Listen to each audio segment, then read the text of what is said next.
இன்னைக்கு நாம பார்க்க போற கோர்ஸ் வந்து பிஎஸ்சி பயாலஜி. இதுக்கு நீங்க 12th பிசிக்ஸ், கெமிஸ்ட்ரி, பயாலஜி படிச்சிருக்கணும். இந்த பிஎஸ்சி பயாலஜி வந்து அட்மிஷன் எப்படி கொடுக்குறாங்க அப்படின்னா, நீங்க எடுக்கிற மார்க் பேஸ் பண்ணியும் கொடுக்குறாங்க, இல்லைன்னா என்ட்ரன்ஸ் எக்ஸாம் வச்சும் கொடுக்குறாங்க. இது காலேஜஸை பொறுத்து வேரி ஆகுது. ஃபீஸ் ஸ்ட்ரக்சர்னு பாத்தீங்க அப்படின்னா 15,000ல இருந்து ஆரம்பிச்சு 2 lakhs வரைக்கும் செலவாகும்னு சொல்லியிருக்காங்க. நம்ம தமிழ்நாட்டில் எடுத்துக்கிட்டோம்னா கிட்டத்தட்ட 59 காலேஜஸ் வந்து இந்த பிஎஸ்சி பயாலஜி அப்படின்ற கோர்ஸ் வந்து ஆஃபர் பண்றாங்க. இந்த பிஎஸ்சி பயாலஜில 7 டைப்ஸ் ஆஃப் பயாலஜி கோர்ஸ் இருக்கு. என்னென்ன அப்படின்னா forensic, microbiology, marine biology, wild life, ecology, biological engineer, அதுக்கப்புறம் பயோஸ்டாட்டிக்ஸ். இதுல நீங்க எந்த கோர்ஸ்னாலும் செலக்ட் பண்ணி படிக்கலாம்.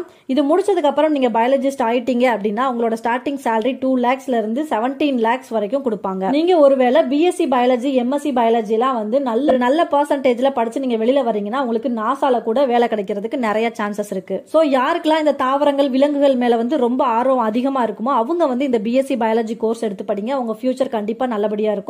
சோ பிடிச்சத படிங்க.